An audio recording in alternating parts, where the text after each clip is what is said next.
Kenjaku é o verdadeiro vilão principal de Jujutsu Kaisen. Ele é aquele puxando as cordas ao longo de séculos e séculos, sendo provavelmente o responsável por toda a história sequer acontecer. Mas afinal, quem é ele? De onde o Kenjaku veio e o que ele quer? Nesse vídeo eu vou explicar toda a história conhecida por trás do grande vilão de Jujutsu Kaisen. Bora pro vídeo. E apesar de existirem discussões sobre ele ser uma maldição ou algum tipo de forma de vida diferente, até onde a gente sabe, o Kenjaku é um feiticeiro ancestral que nasceu mais de 1000 anos atrás e conseguiu permanecer vivo ao longo de mais de um milênio graças à sua técnica inata que permite que ele transplante seu cérebro em outros corpos, dessa forma dominando eles e se tornando praticamente imortal. E ao longo de todos esses anos ele preparou diversos planos e manipulou diversas pessoas para poder cumprir seus objetivos. Mas daqui a pouco eu explico qual é o verdadeiro objetivo dele e qual é o plano dele para alcançar isso. Antes eu preciso te dar um pouco mais de contexto do que o Kenjaku fez e como ele fez para você poder entender melhor o que está acontecendo. Primeiro, para entender melhor quais são os objetivos do Kenjaku, é importante entender quem é o Mestre Tengen, que é outro feiticeiro ancestral que nasceu mais de 1000 anos atrás. Tengen foi responsável por espalhar o budismo pelo Japão e também os princípios fundamentais do Jujutsu.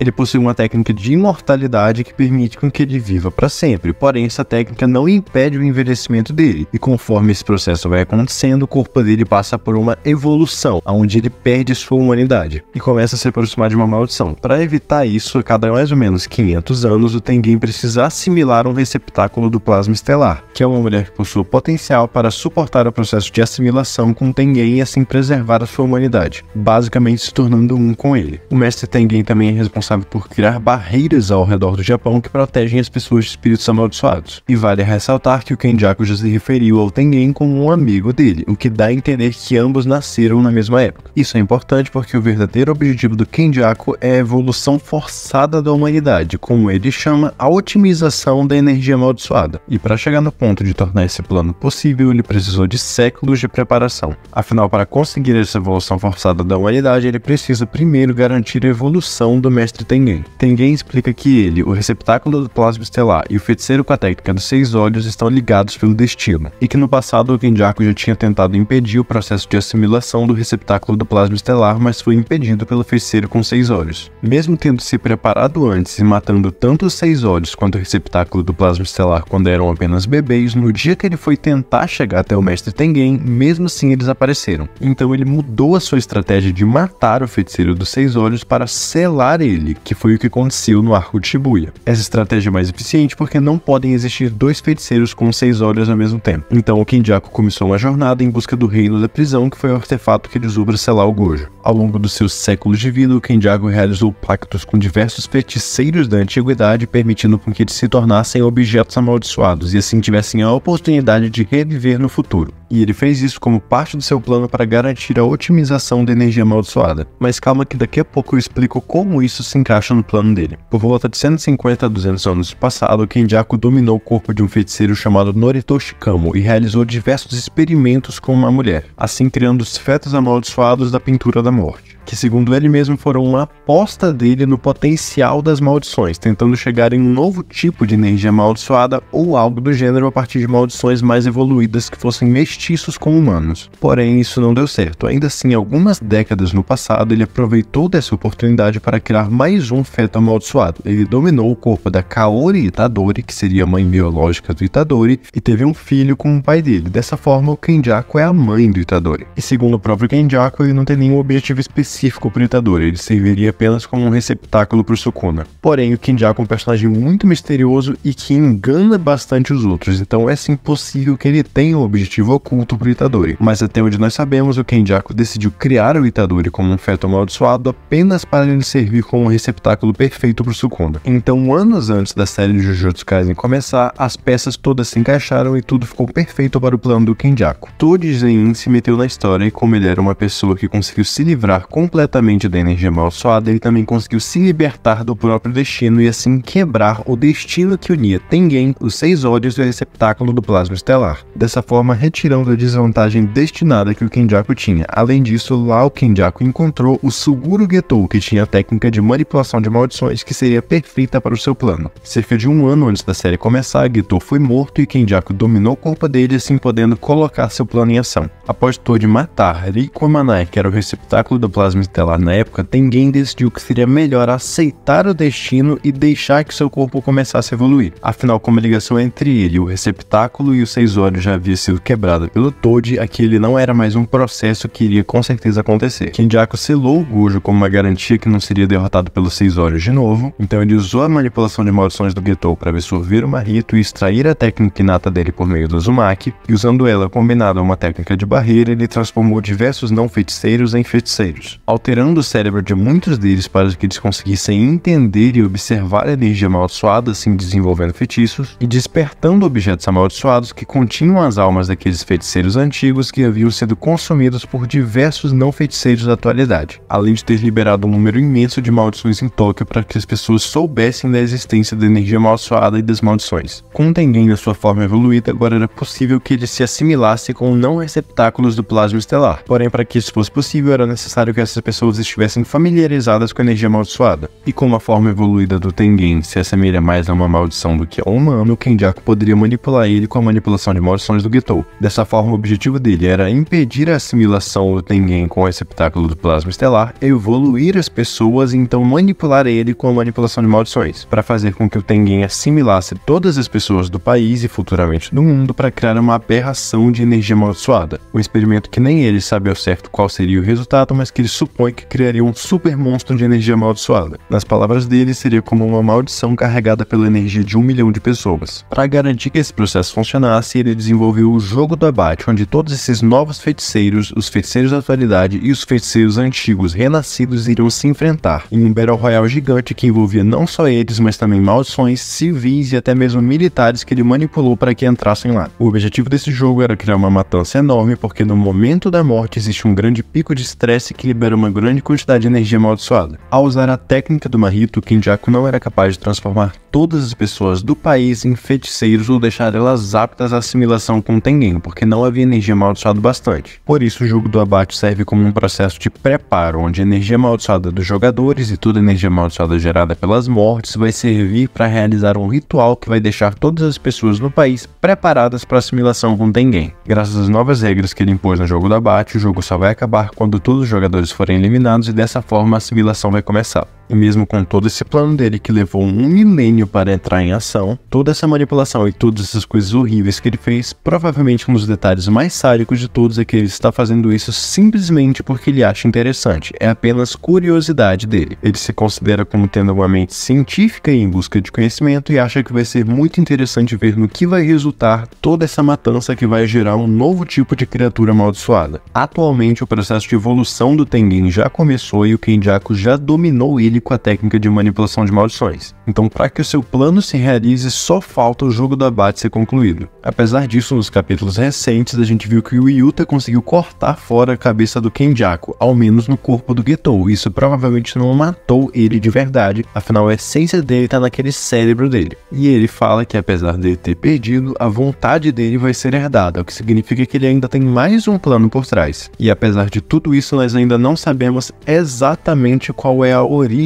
do Kenjaku, quem ele é na sua vida original e por que ele se tornou assim. Nós sabemos que ele foi amigo de Tengen e conheceu Sukuna, além de ter vivido vários e vários séculos, tendo um domínio quase incomparável da energia amaldiçoada e um conhecimento provavelmente maior do que qualquer outro personagem na série, sendo o único personagem até agora, além do Sukuna, capaz de criar uma expansão de domínio sem deixar uma barreira delimitada, um feito divino, como foi narrado na obra. E se você não quer ficar por fora quando lançarem os novos capítulos com as novidades de Jujutsu Kaisen, já se inscreve aqui no canal porque eu vou trazer tudo de novo sobre a obra aqui pra você. Não se esqueça de deixar o seu like e comentar o que você achou, porque isso ajuda muito o canal, e já ativa o sininho das notificações para você ficar por dentro de todas as novidades do mundo dos animes. Pela sua atenção, muito obrigado e eu te vejo na próxima.